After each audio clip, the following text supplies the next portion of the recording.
This is a homage beat.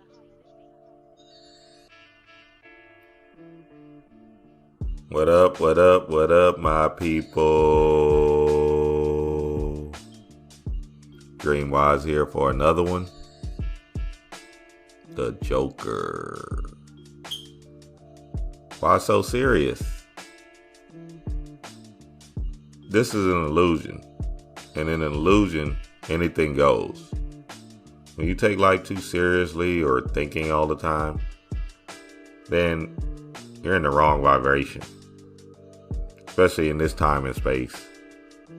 Laughter, smiling, dancing, being free is the true order in the chaos. See, the system has to run. This America has to run and do what it has to do to have order and peace within the masses. When you're not playing by the rules, well, that's when destruction and terror comes in line. So the system has to run because people in their natural selves, their shadow self, will have this whole world in an uproar.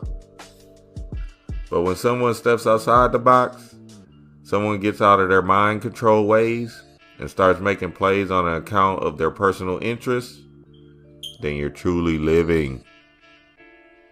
If you've seen all the Batmans, the Joker is never afraid to die.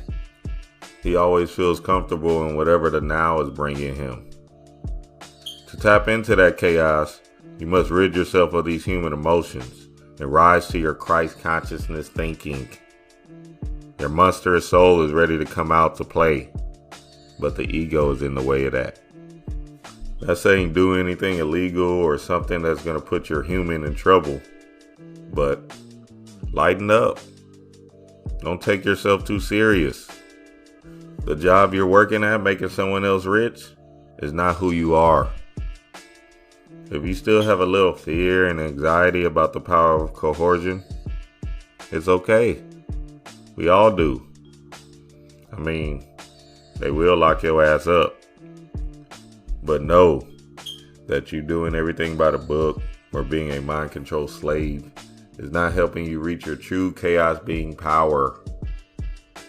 Break some rules. Don't feel guilty about it. Lay your people down sometimes. It's okay, they'll get over it. You must take control of your own mind and come into your chaotic power to absolutely, truly feel free.